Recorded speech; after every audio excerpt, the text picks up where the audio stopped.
Hello बच्चों, welcome back to physics tree. मेरा नाम है अंशुल गुप्ता और आज हम लोग टॉपिक शुरू कर रहे हैं वर्टिकल सर्कुलर मोशन। ओके, तो वर्टिकल सर्कुलर मोशन क्या होता है? आपने एक धागे से एक बॉल को बांध दिया हवा में और फिर बॉल को आगे की तरफ झटके से फेंका, तो बॉल जो घूम के पूरे सर्कल में घूम के आएगी, इसको बोलते हैं वर्टिकल सर्कुलर मोशन। ठीक है, जो पहले धागे से बांध को बॉल को गोल गोल घुमाया था वो था यूनिफॉर्म सर्कुलर मोशन। ठीक है, उसमें बॉल की स्पीड सेम रह रही थी। अब जब हम बॉल को आगे की तरफ फेंकेंगे और वो घूम के पूरे रास्ते से आएगी, ऐसे समझ लो ये एक स्ट्रिंग से एक बॉल बंधी है और इसको आगे की तरफ फेंका तो ये आगे जाएगी, लेकिन स्ट्रिंग से बंधी है तो गोल घूमती जाएगी घूमती जाएगी घूमती जाएगी, पूरा सर्कल मार के वापस आएगी। तो वर्टिकल सर्कुलर मोशन में दो पॉसिबल तरीके का वर्टिकल सर्कुलर मोशन होता है। एक जिसमें जो बॉल है वो आर रेडियस की, आर लेंथ की स्ट्रिंग से बंधी होती है। ओके, एक जिसमें जो बॉल है वो आर लेंथ की स्ट्रिंग से, धागे से बंधी होती है। इसमें क्या होता है कि अगर ये बॉल बहुत स्लो डाउन हो गई तो ये स्ट्रिंग क्या हो सकती है? स्लैक हो सकती है। स्लैक होने का खतरा है, स्ट्रिंग के मुड़ने का खतरा है। ठीक है, तो बॉल अगर बहुत स्लो हो गई तो स्ट्रिंग स्लैक होके बॉल ऐसे करके गिर जाएगी, तो हमें इसमें स्लैकिंग का ध्यान रखना पड़ता है। तो इसमें स्लैकिंग इज अ पॉसिबिलिटी। ठीक है, इसका दूसरा एग्जाम्पल क्या होगा कि एक ओपन ट्रैक है। ओपन ट्रैक मतलब सिर्फ एक ही साइड से कवरेज है और उसमें एक ब्लॉक को आगे धक्का दिया या एक कार आ रही है तेजी से। जो आपने हॉट व्हील्स के गेम्स देखे होंगे बचपन में, लंबा सा ट्रैक होता था, फिर सर्कुलर टर्न होता था, फिर आगे कार जाती थी। अगर कार बहुत तेजी से जाती थी तो उसमें सर्कुलर मोशन कंप्लीट हो जाता था। तो इसमें भी अगर कार टॉप मोस्ट पॉइंट पे बहुत ज़्यादा स्लो डाउन हो गई तो वो कांटेक्ट छोड़ के नीचे गिर सकती है। तो इन दोनों के केसेस में हमको क्या याद रखना है कि टॉप मोस्ट पॉइंट पर वेलोसिटी बहुत कम नहीं होनी चाहिए। कितनी, वो हम अभी कैलकुलेट करेंगे, पर टॉप मोस्ट पॉइंट पर वेलोसिटी का ध्यान रखना है। स्लैकिंग इज पॉसिबल, इसमें कांटेक्ट छूटना इज अ पॉसिबिलिटी। आंसर सारे देश को पता है, इसका आंसर होता है मिनिमम वेलोसिटी √5gr। आंसर सबको पता है, आंसर निकालने के लिए नहीं कर रहे हैं, इस कंसेप्ट को समझना है।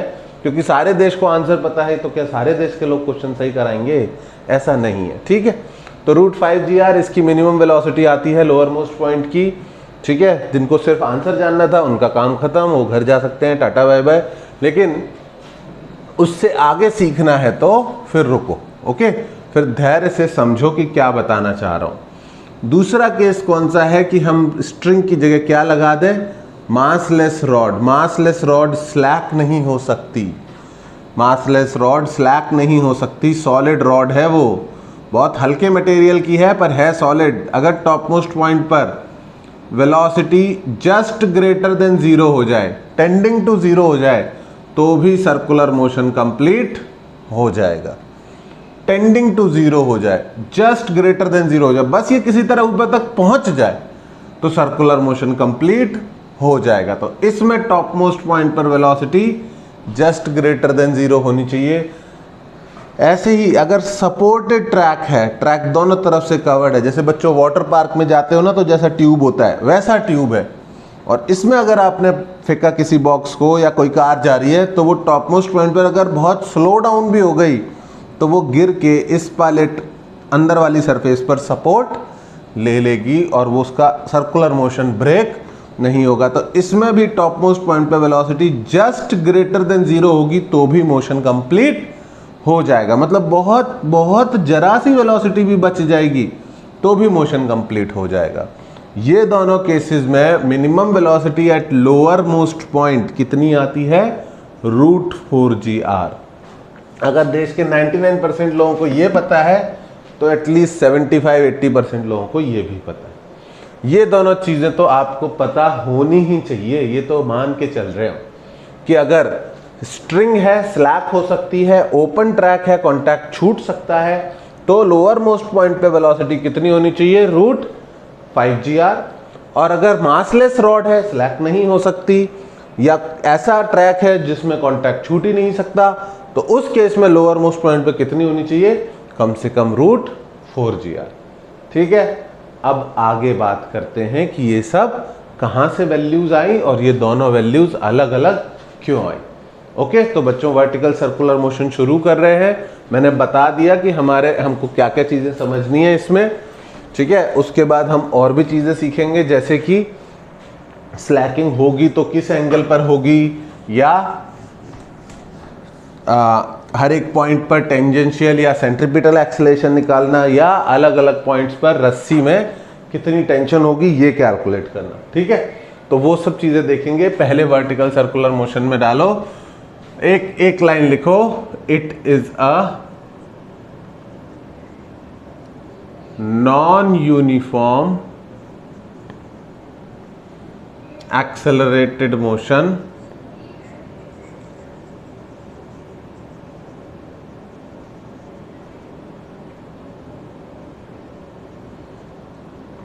where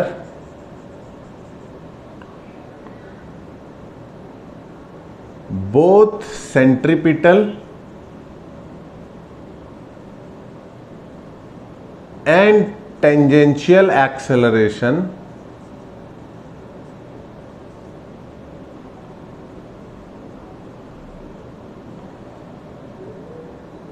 can be present।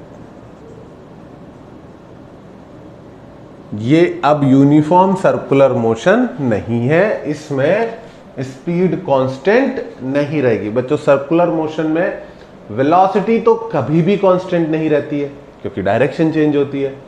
इसमें स्पीड भी कांस्टेंट रहे ऐसा जरूरी नहीं है। इनफैक्ट स्पीड कांस्टेंट नहीं रहेगी। क्यों नहीं रहेगी, इस चीज को सबसे पहले समझते हैं। ठीक है, पूरा वर्टिकल सर्कुलर मोशन से पहले हम बहुत एक सिंपल सा एग्जाम्पल लेते हैं, और उस एग्जाम्पल में मैं आपसे पूछूंगा कि लेट्स से एक स्ट्रिंग से, बहुत हल्की स्ट्रिंग है बच्चों, मासलेस स्ट्रिंग है, ठीक है, वेरी लाइट स्ट्रिंग है, उससे एक एंड मैंने फिक्स कर दिया और उसकी लेंथ है r या l, कुछ भी गिवन होगा, और दूसरे एंड पर हमने एक छोटा सा मास m बांध दिया। अब मैं चाहता हूं कि मैं इसको आगे की तरफ कुछ वेलोसिटी से थ्रो करूं। ठीक है, जब मैं आगे की तरफ कुछ वेलोसिटी से थ्रो करूंगा तो क्या होगा? ऑब्वियसली बात है, ये आगे जाना चाहेगा, लेकिन स्ट्रिंग बंधी है तो स्ट्रिंग इसको गोल चक्कर में घुमा देगी, तो ये ऊपर जाने लग जाएगा।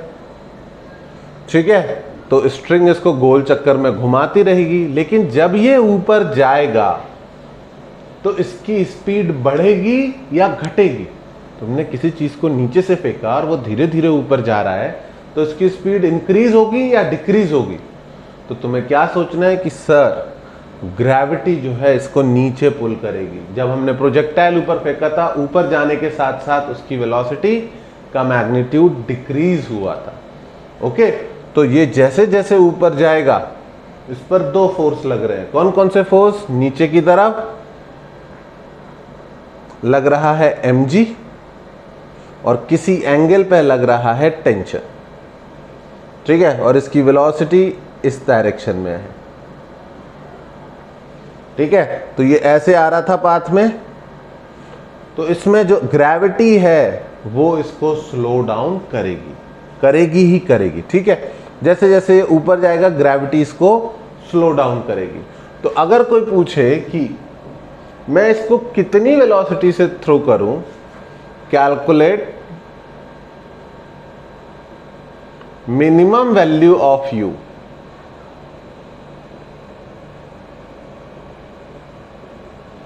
such that the string becomes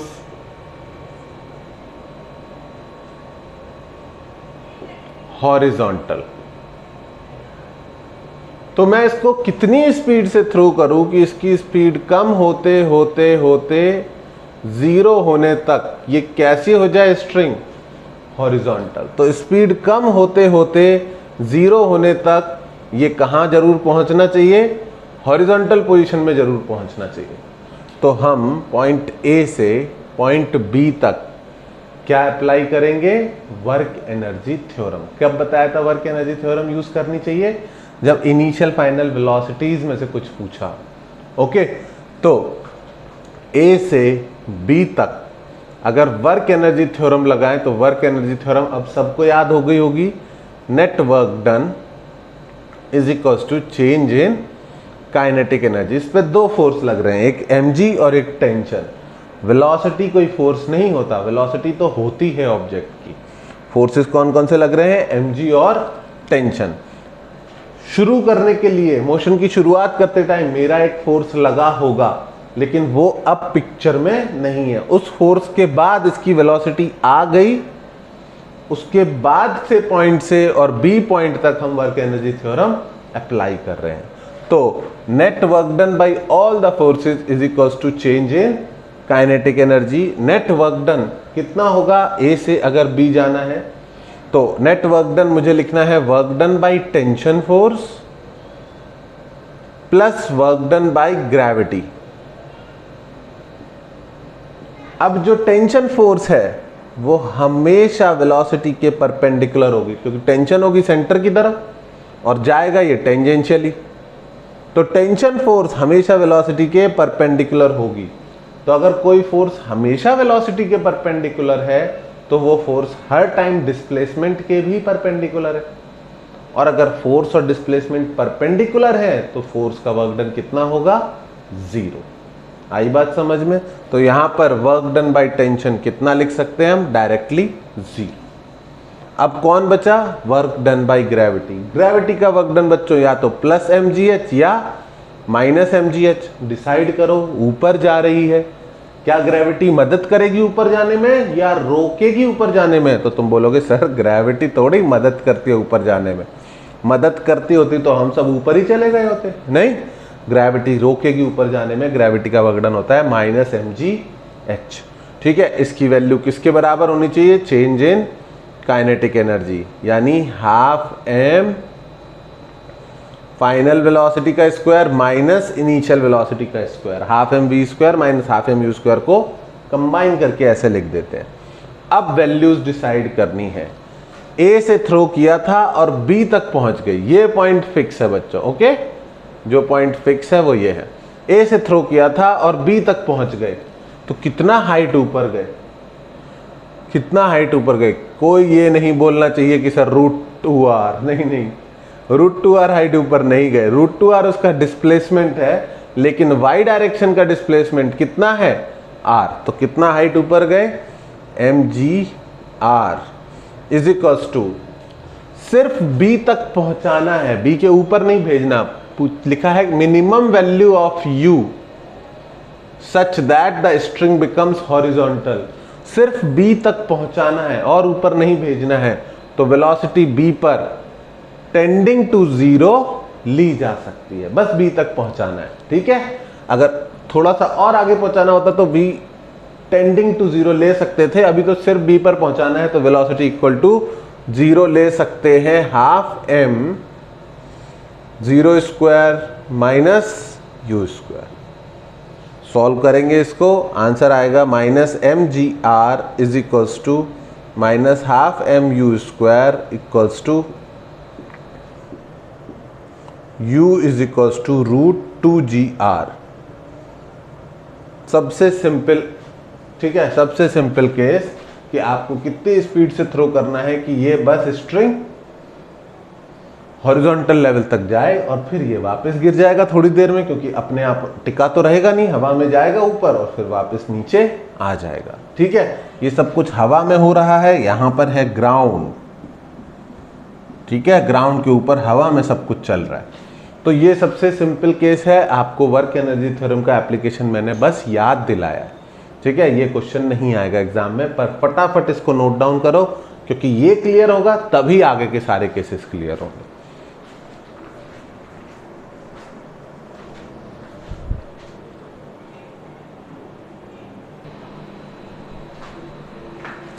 okay बच्चों, ये एग्जाम्पल लिख लिया आपने। तो इसको कराने का एक ही रीजन था कि आपको एक बार वर्क एनर्जी थ्योरम ना याद आ जाए। ठीक है, अगर एक एग्जाम्पल से याद आ गई तो बहुत अच्छी बात है, अगर किसी वजह से कुछ याद नहीं आया है तो एक और एग्जाम्पल कर लेते हैं, उसके बाद मैं आपको दोनों प्रूफ्स और उनकी निटी-ग्रिटी समझा पाऊंगा कि एक्चुअल में हो क्या रहा है। दूसरा एग्जाम्पल जो है वो ये है।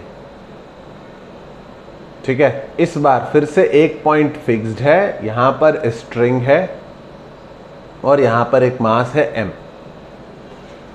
पहले स्ट्रिंग को वर्टिकल रख के आगे की तरफ थ्रो किया था, अब उसको हॉरिजॉन्टल रख रहे हैं। ठीक है, और इसको इस पॉइंट पर ड्रॉप कर रहे हैं। ठीक है, तो क्वेश्चन है, if the Bob is dropped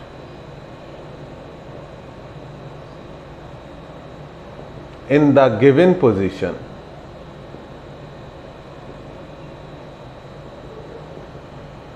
calculate its velocity when the string makes an angle of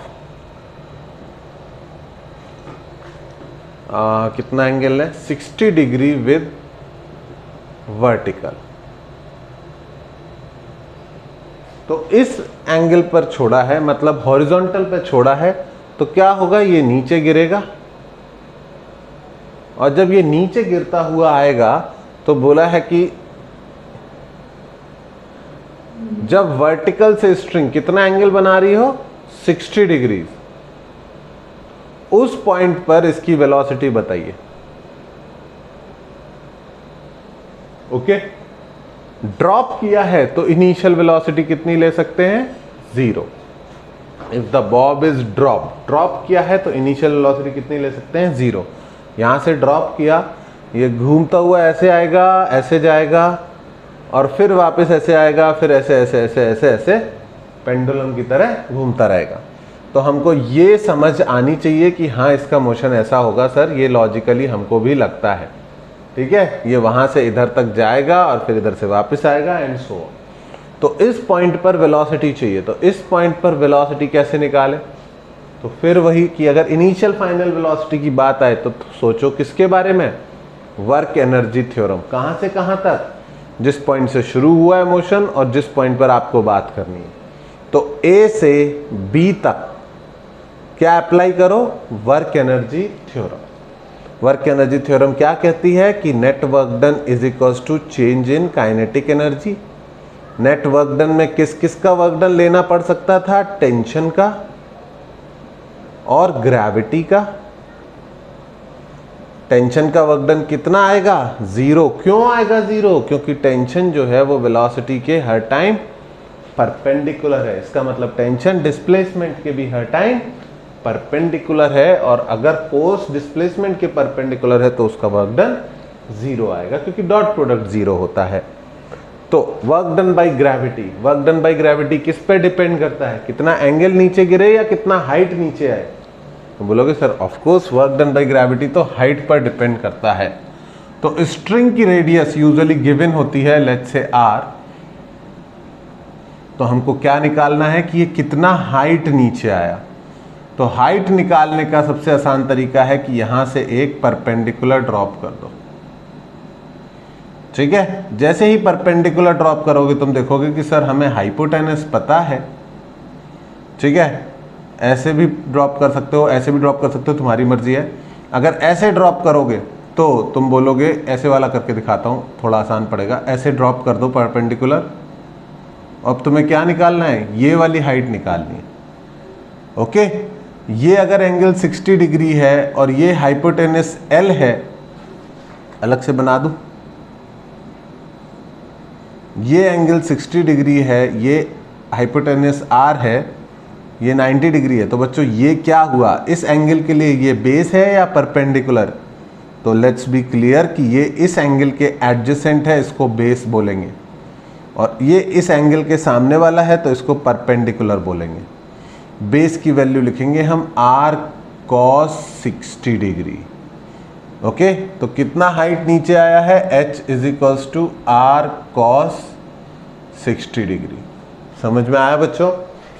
work done by gravity होता है mgh। अगर कोई चीज नीचे आ रही है तो ग्रेविटी उसे लाने में हेल्प करेगी, तो प्लस mgh। h की वैल्यू कितनी है, r cos 60।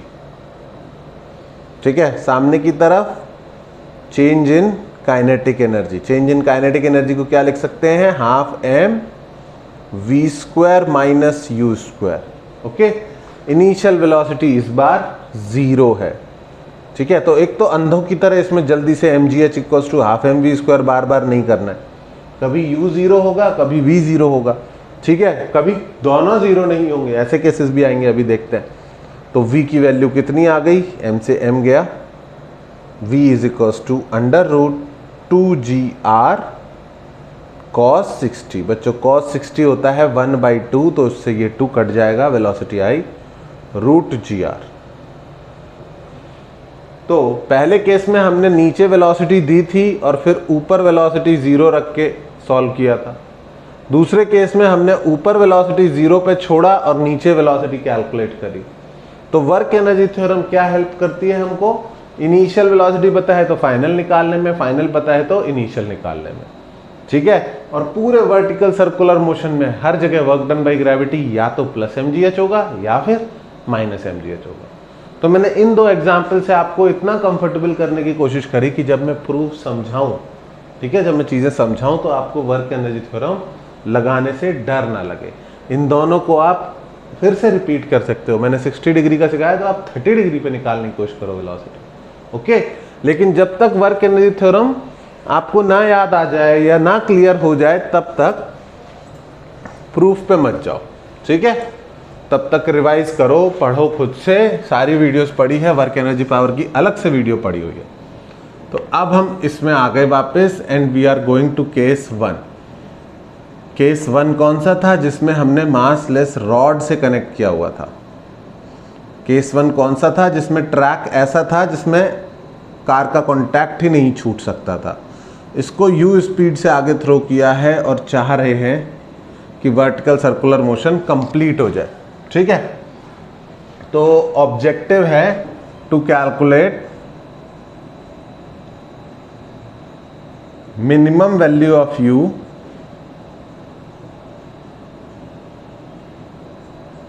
To complete vertical circular motion.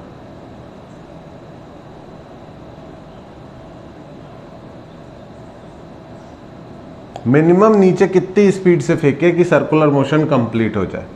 तो लेट्स से इसको u से फेंका और मोशन कंप्लीट होता है, तो बच्चों इस पॉइंट पर क्या हम वेलोसिटी निकाल सकते हैं? और अगर इस पर निकाल सकते हैं तो क्या इस पर इसकी कितनी वेलोसिटी होगी ये भी निकाल सकते हैं? तो तुम बोलोगे यस सर, ये हमारे लिए बहुत आसान काम है, आपने इतनी देर से हमको इनिशियल फाइनल ही कराया है।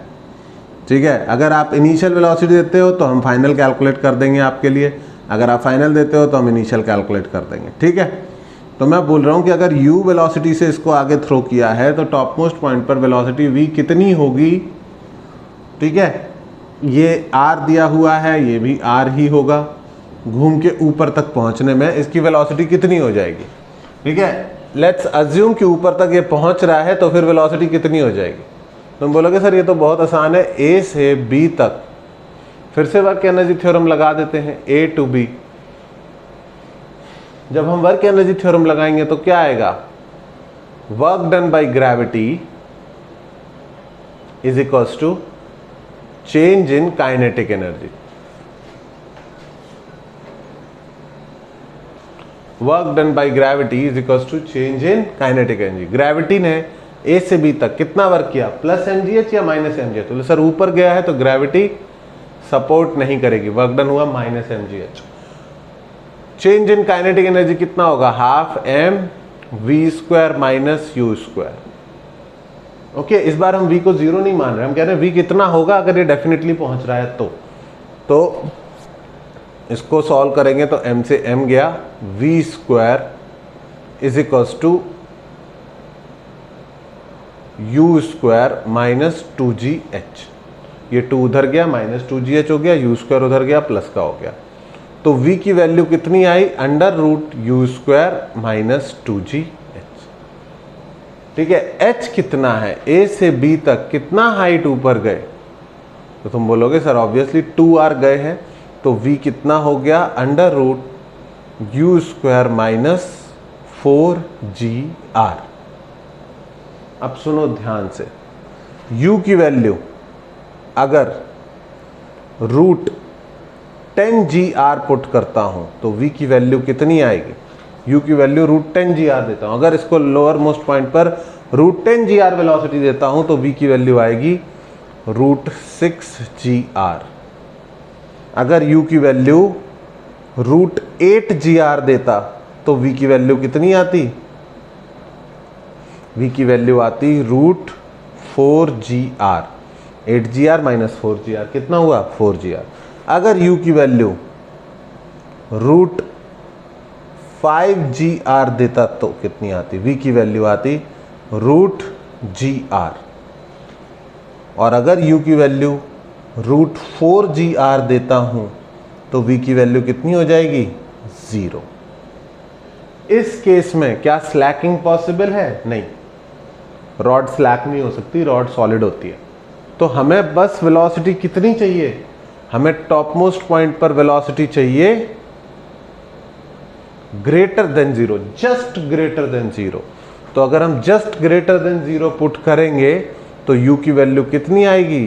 जस्ट ग्रेटर देन 4gr, क्योंकि जब 4gr होगी तब वेलोसिटी 0 हो जाएगी। तो इसका मतलब अगर u की वैल्यू रूट 4gr से जस्ट बड़ी वैल्यू देंगे तो वर्टिकल सर्कुलर मोशन कंप्लीट हो जाएगा। जब तुम क्वेश्चंस में पढ़ोगे कि minimum velocity of u for vertical circular motion to complete, कई जगह आंसर क्या दिया होगा? u equals to root 4gr। ये तुम्हारी और मेरी समझ है कि एक्चुअल में ये मिनिमम वैल्यू है तो इससे बड़ी ही होनी चाहिए value. Okay, greater than equal to नहीं होना चाहिए, ग्रेटर देन होना चाहिए रूट 4gr। बस इतनी सी बात है। u की अलग अलग वैल्यूज पर v की वैल्यू अलग अलग आएगी। हमें कौन सा केस चूज करना है? ये v की वैल्यू 0 से कम नहीं हो सकती, निगेटिव नहीं हो सकती टॉप मोस्ट पॉइंट। अगर निगेटिव है तो इसका मतलब पहुंचा ही नहीं हो। समझ में आया? निगेटिव है तो रूट के अगर u की वैल्यू आप 4gr से छोटी पुट कर दोगे, रूट 4gr से छोटी पुट कर दोगे तो रूट के अंदर निगेटिव आ जाएगा, तो v मतलब वो टॉप मोस्ट पॉइंट पर पहुंचेगा ही नहीं। तो कम से कम कितनी वेलोसिटी देनी है लोअर मोस्ट पॉइंट पर? Root 4gr। इतनी वेलोसिटी दोगे तो कोई दिक्कत नहीं होगी। यहां पे लिख देता हूं, for motion to complete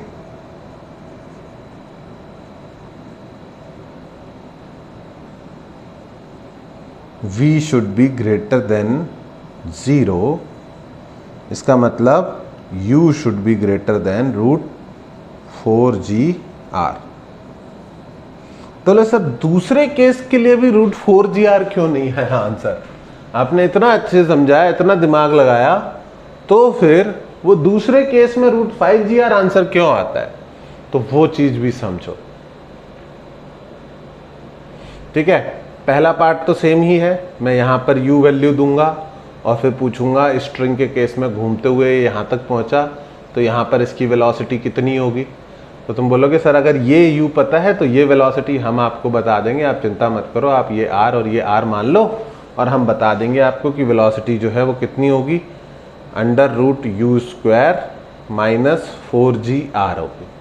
same बच्चों कंसेप्ट, कुछ चेंज ही नहीं हुआ। रॉड और इसका वर्क एनर्जी थ्योरम पे उसका कोई असर नहीं है।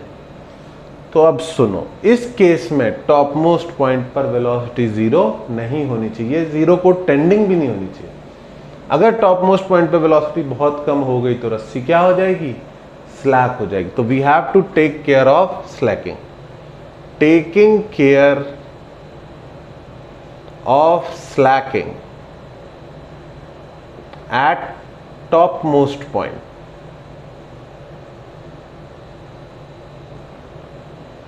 टॉप मोस्ट पॉइंट पे स्लैकिंग का टेक केयर करना है तो क्या करना पड़ेगा? अज्यूम करो ये टॉप मोस्ट पॉइंट पे पहुंच गई है, ओके, और टॉप मोस्ट पॉइंट पर इसका फ्री बॉडी डायग्राम बनाओ। इस पर कौन कौन से फोर्स लग रहा है? तो बोलोगे सर नीचे की तरफ लग रहा है mg, और ये रस्सी भी है तो नीचे की तरफ लग रहा है टेंशन। सही बात। सर्कुलर मोशन में घूम रहा है, यस सर। टेंजेंशियल एक्सेलरेशन हो ना हो, सेंट्रीपिटल एक्सेलरेशन जरूर होगा, यस सर। ठीक है, तो क्या इक्वेशन बनेगी इसकी सेकंड लॉ की? सेकंड लॉ कहता है net force T plus mg is equals to mass into centripetal acceleration, और इससे सेंट्रीपिटल एक्सेलरेशन की वैल्यू कितनी होती है? mv²/r। तो T plus mg is equals to mv²/r। तो T की वैल्यू कितनी हुई? mv²/r minus mg।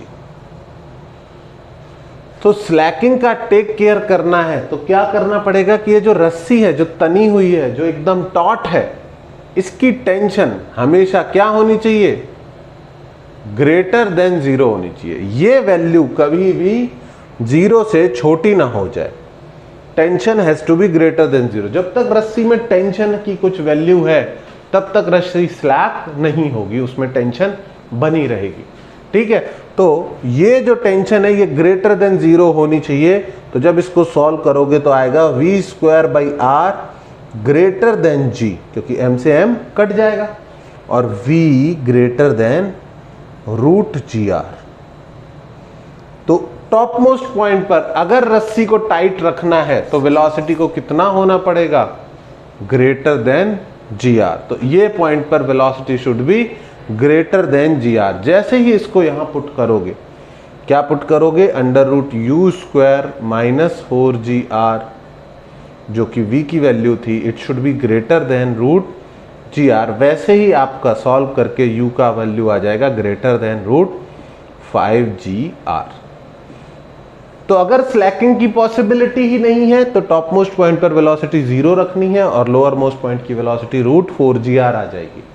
लेकिन अगर स्लैकिंग की पॉसिबिलिटी है तो टॉप मोस्ट पॉइंट पर वेलोसिटी 0 नहीं रखनी है। कितनी रखनी है? Velocity √gr। तभी रस्सी टाइट रहेगी और तभी नीचे लोअर मोस्ट पॉइंट पर उस केस में कितनी वेलोसिटी देनी पड़ेगी? √5gr। क्या इससे ज्यादा दे सकते हैं? यस। इससे ज्यादा देंगे तो टेंशन की वैल्यू 0 से बड़ी आएगी, रस्सी डेफिनेटली टॉट रहेगी। क्या इससे कम दे सकते हैं वेलोसिटी? नो। अगर इससे कम दिया तो टेंशन की वैल्यू नेगेटिव आ जाएगी, which is not possible. Tension ऊपर की तरफ थोड़ी लगेगी। ठीक है, टेंशन की जिधर डायरेक्शन मानी है उसी तरफ टेंशन होनी चाहिए। क्या ये सबको समझ में आया? ठीक है, इससे भी अच्छा ये होगा कि आप एक धागा लो और उसमें एक पत्थर बांधो और धीरे धीरे उसको स्लो डाउन करो। स्लो डाउन करोगे तो आप देखोगे कि ऊपर गया और सडनली सर्कुलर मोशन ब्रेक हो गया और ऐसे पैराबोला की तरह नीचे गिर गया। तो बच्चों इस चीज को समझो कि ये जब आगे जा रहा है, ठीक है, ये जब आगे जा रहा है स्पीड v से, तो रस्सी की टेंशन और ग्रेविटी दोनों इसे मोड़ रहे हैं सर्कल में। इसको सर्कल में मोड़ने के लिए दोनों फोर्स लग रहे हैं। ठीक है, इसको चूंकि मोड़ना है इनको, तो इसलिए इन दोनों फोर्स की नीड है। अगर ये बहुत स्लो हो गया तो इसे ग्रेविटी ही मोड़ देगी और टेंशन की कोई नीड नहीं रह जाएगी। इसलिए वेलोसिटी बहुत कम नहीं होनी चाहिए। किससे कम नहीं होनी चाहिए? √gr से। तो इस √5gr से ज्यादा इंपॉर्टेंट है ये याद रखना कि टॉप मोस्ट पॉइंट पे वेलोसिटी कम से कम कितनी होनी चाहिए? √gr या उससे ज्यादा। वो answer is far far more important. ठीक है, क्योंकि ये अब इतनी बार पूछ चुके हैं कि अब क्वेश्चन आते हैं आजकल, तो इस पर आते। टॉप मोस्ट पॉइंट पर कितनी होनी चाहिए वेलोसिटी? Greater than √gr। और उसके लिए बॉटम मोस्ट पे कितनी आती है? √5gr। टॉप मोस्ट पॉइंट की वेलोसिटी पता है तो ये सर्कुलर मोशन यहां से शुरू करने की बजाय यहां से शुरू करे और पूछे कितनी वेलोसिटी चाहिए, वो भी निकाल दोगे। यहां से शुरू करे और पूछे कितनी वेलोसिटी चाहिए, वो भी निकाल दोगे। कोई भी क्वेश्चन सॉल्व कर दोगे अगर तुम्हें ये समझ में आ जाए कि टॉप मोस्ट पॉइंट पर वेलोसिटी √gr से ज्यादा होनी चाहिए। आई बात समझ में? अब इन दोनों को नोट डाउन करो।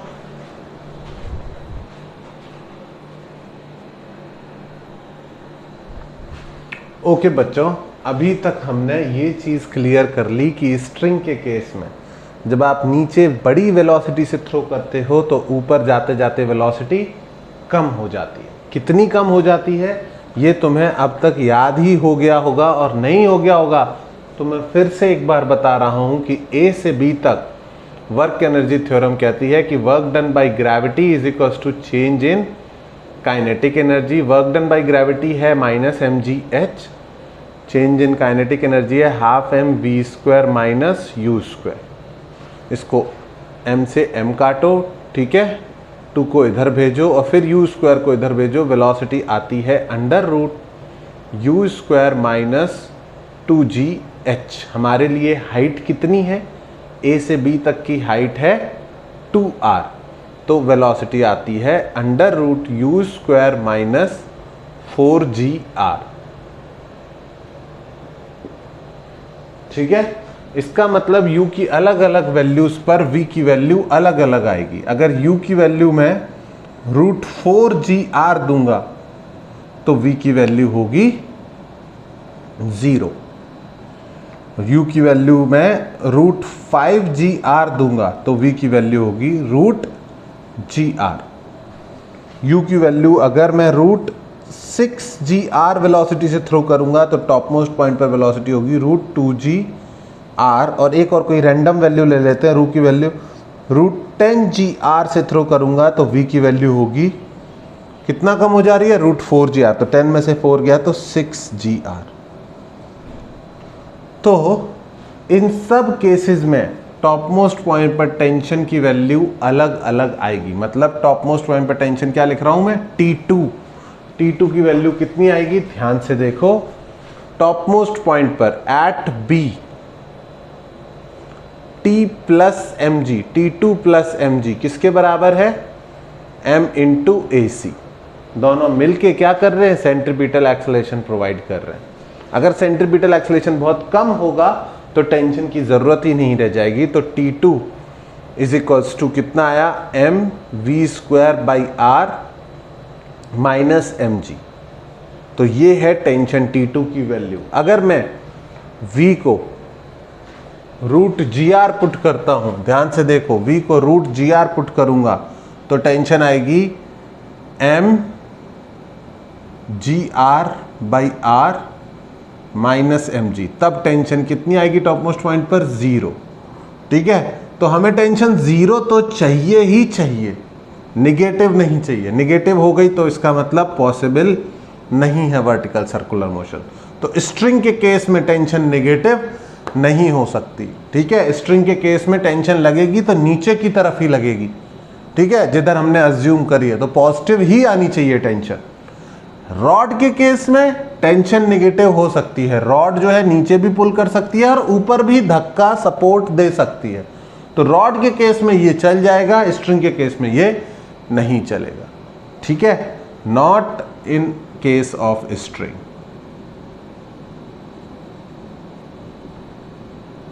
अगर इससे ज्यादा वेलोसिटी दी हमने, लोअर मोस्ट पॉइंट पर √6gr थी, तो टॉप मोस्ट पॉइंट पर √2gr हो जाएगी।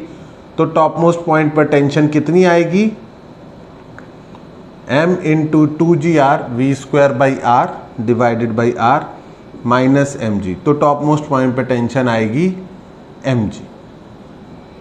तो टॉप मोस्ट पॉइंट पर टेंशन 0 ओके है, चलो नेगेटिव नहीं है, 0 मान लेते हैं, mg चलेगा, उससे बड़ी वैल्यू सारी चलेगी। अगर टॉप मोस्ट पॉइंट पर लोअर मोस्ट पे वेलोसिटी √10gr देते हैं, टॉप मोस्ट पे वेलोसिटी √6gr रहती है, तो टॉप मोस्ट पर टेंशन आएगी m into 6gr/r minus mg, ये आया 5mg।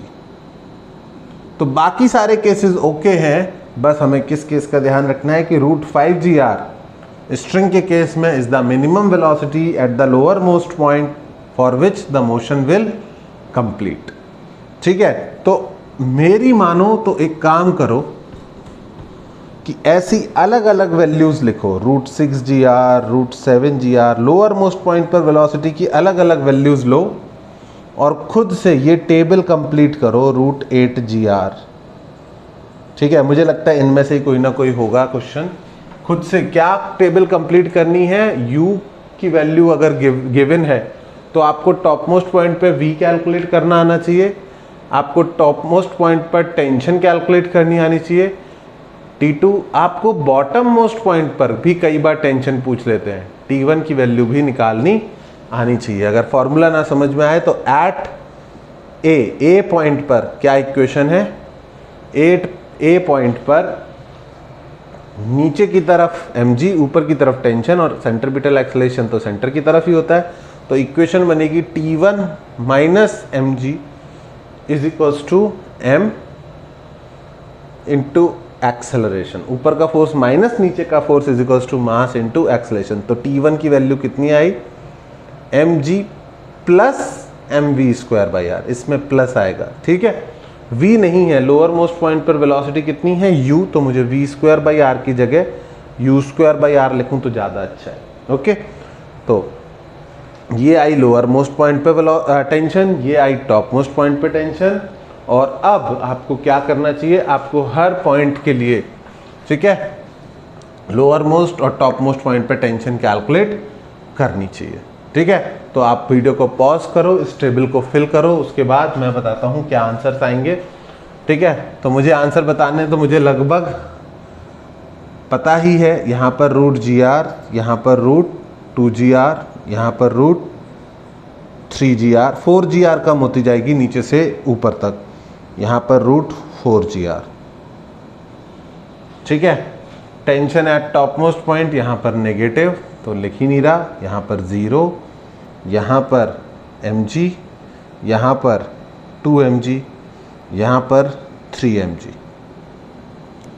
टेंशन इस केस की बात कर सकते हैं, मतलब लोअर मोस्ट पॉइंट पर तो टेंशन निकाल ही सकते हैं, अपर मोस्ट पर नेगेटिव है, तो इस पर लोअर मोस्ट पॉइंट पर देखो mg plus mu square by r, तो 5m, ये आएगा 5mg, ये आएगा 6mg, ये आएगा 7mg, इसमें आएगा 8mg और इसमें आएगा 9mg। जो केस भी खुद से ना हो पा रहा हो, फॉर्मूले वैल्यू पुट करके देखो। एक चीज़ नोटिस करने लायक है कि T1 माइनस T2 हर केस में, जिसमें मोशन कंप्लीट होगा, हर केस में 6mg आएगा, इनका डिफरेंस 6mg आएगा। कोई रटने वाली चीज़ नहीं है, एक ऑब्जर्वेशन है जो मैंने देखा था, ठीक है, कहीं क्वेश्चन में भी पढ़ा था मैंने। तो this is everything about completion of vertical circular motion, कि कंप्लीट कब होगा उसके सारे केसेस बताए। पर अभी हमने मोशन हर बार यहाँ से शुरू किया है। इन अ गुड क्वेश्चन मोशन यहाँ से शुरू करने की बजाय कोई मोशन यहाँ से शुरू कर सकता है, यहाँ से शुरू कर सकता है, तो कहानी ख़त्म नहीं हुई है, इसको हम नेक्स्ट क्लास में कंटिन्यू करेंगे। ओके।